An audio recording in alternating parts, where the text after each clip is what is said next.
Mayong buntag sa tanan. Again, sorry for my rough voice. Murag nagsugod ko sa bagong tuig nga no. Nawalan og tugog. But in any way, this will not stop me to say, and hopefully we can also affirm that God is good and all the time. Hallelujah.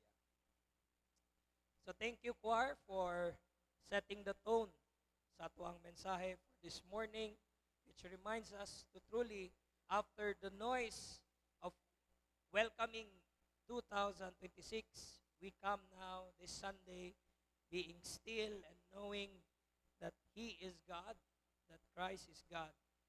For indeed, this year is not the year of any animal, but it is the year of the Lord. So again, let me say, Happy New Year. Kindly say to the person sitting beside you or near you, a Happy New Year. Ayan. So mga musta si Pastor, how was your New Year so far? Mayo ra ba ang 2026 ninyo? Mayo lang. Kay maayo ang Dios. Amen. But indeed, dili na to mawala nga some of us entered 2026 na dili excited, but kasagaran pod excited because of the promise nga naa diha sa 2026. And some also entered it quietly, kay layo man sa ilahang pamilya, layo sa ilang loved one na ay trabaho, but still they have hope.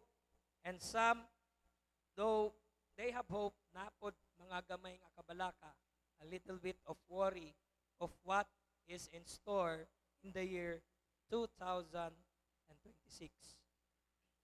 And of course, dili mawala kada sulod sa 2026 na po diha ang atong mga New Year's resolution. So nanapod mo yung mga New Year's resolution diha? Nanapod mo yung ginasunod nga New Year, New Me? Mga diet plan nato, mga exercise kada buntag, sa pa ba? Oo, mga magkabalay nako. Sa may mga New Year's resolution ninyo karon, unsay mga mag-save nako para makatigom kog dagang kwarta. Well, these are natural because we really want to start the year na may mutang more discipline, more prayerful, more intentional. But let us be honest. Daghan sa atong mga resolution dili mo last very long. So, mga nagsugod sa ilang New Year's resolution, nagpadayon bagyapon mo karon. Napabagyapon ang inyong pagmata og 5 a.m. to exercise or have your daily devotions. Indeed, this is what we need to reflect on ourselves. Okay? If we want change, but we are not always sure how to sustain it, then dili na lang natong buhaton. But kung gusto na nato buhaton, himo natong intentional jud ang pagbuhat niini. For when we try to change, no, we need to try to move forward. But in order for us to move forward, what do we usually follow? Nabatay guide, nabatay routine, nabay system, nabay plano. Because no one moves forward blindly. Kanang wala tay ginasunod. We all follow something. Labi na karon. Today, we celebrate what celebration? Epipani. But mind you, mga kaigsuunan, we are still in the season of Christmas. Kay karon pa lang ang second Sunday after Christmas. But usually, ang mga Sundays nga duol sa January 6, mao po to ang adlaw sa Epipani. But we usually know that as, ako nadunggan sa akong mamagapon, ningon siya, Three Kings. Mao man na atong naandan. Three Kings. We grow up hearing this story and we tend to put or mas mailan nato ang Epiphany as three kings. Diba? Kay ang three kings, nailan po nato sa ngalan nga, sa mga pangalan sa tong three kings na nibalaan. Baltasar, Melchor, o Gaspar. Pero wala ba itong giganlan sa tong Biblia? Oo. But yes, indeed, Epiphany. Ngano Epiphany? Because Epiphany means revelation or making known. And that wise man or the Magi was the one who made this. Sila manggod ang nag-initiate niini para mas may balaan sa kalibutan kinsa ni si Jesus. Munang, di wala pagyapon nato nakuha ang atong mga decoration because this still symbolizes those revelation. So, niining Sunday, it's not really about kings. Dili may tod kang Melchor, kang Baltazar, o kang Gaspar. It is about Jesus Christ. Ha? Okay na tana? Oh, so, dili, three kings. It is Epiphany. It is Jesus the Christ. So, it is about God being revealed not only sa mga Israelites, but to the wider world. Ngano?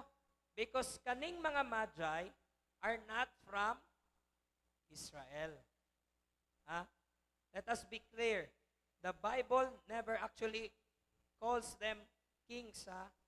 Matthew calls them Magi, meaning to say, wise ones, observers of heavens, seekers of meaning. In short, they are sages or scholars nga nag-study og stars, og mga constellations, og anadya sa langit. But they are not from Israel. And they were assumed to be three only because there were three pila ka gifts. Three gifts atong nadunggan.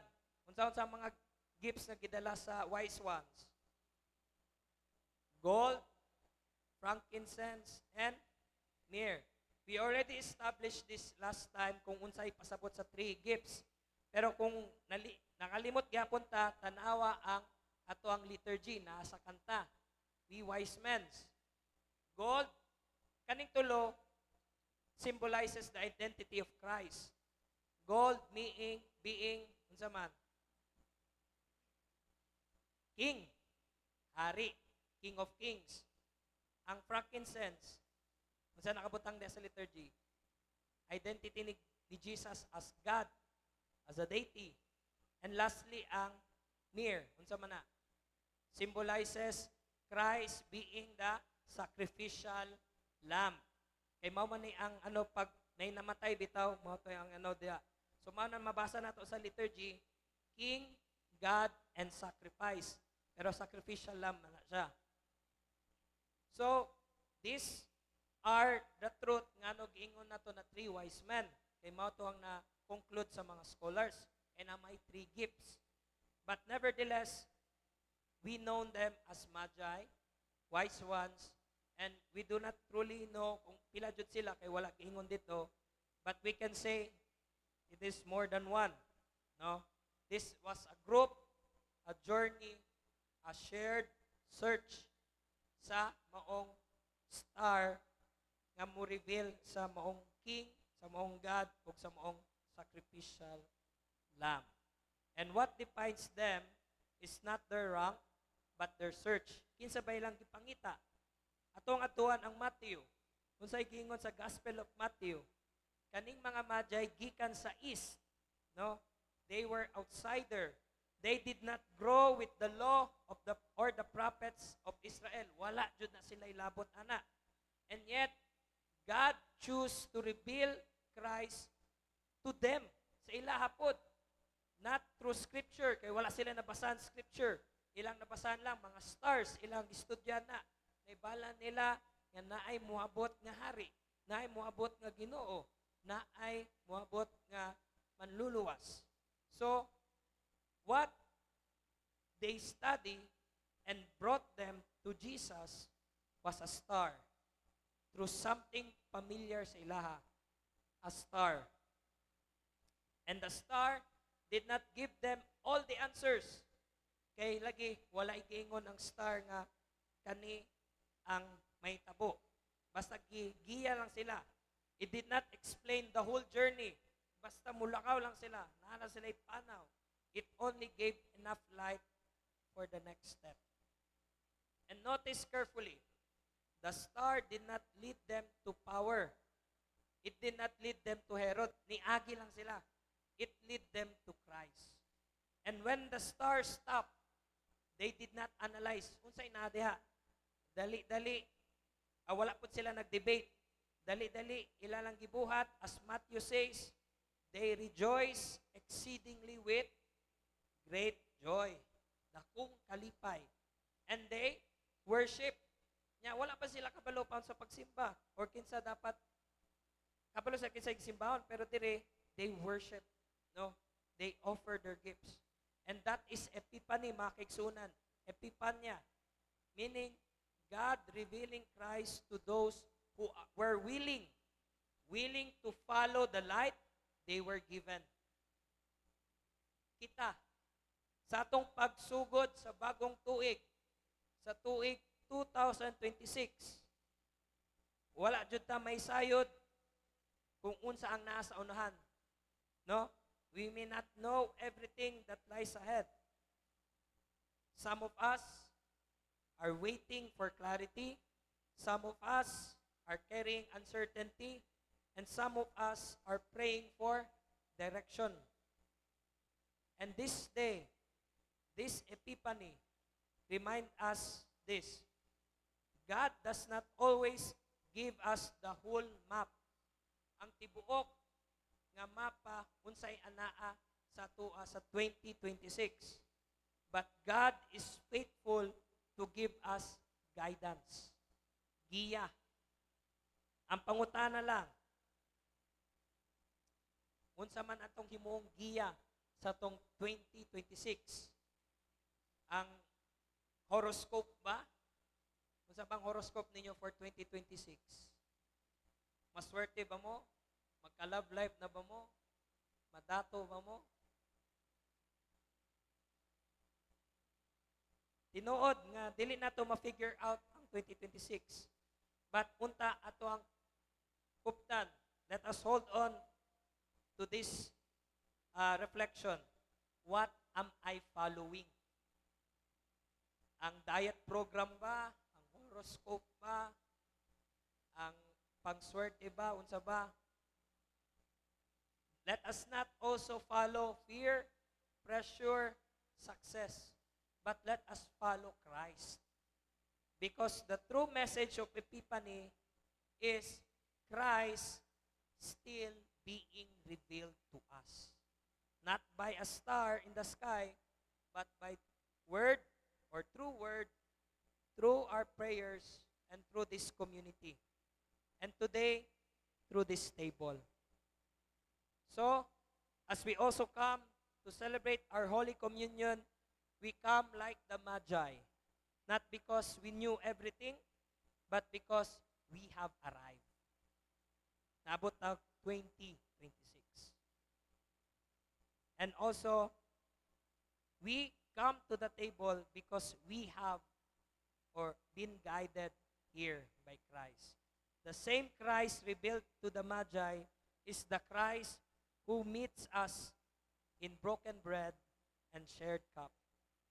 Mga igsoon, as we begin the year of the Lord, 2026, may Christ be our true guide, our star, not leading us to certainty, but leading us to faithful trust. In the name of the Father, and of the Son, and of the Holy Spirit. Happy New Year.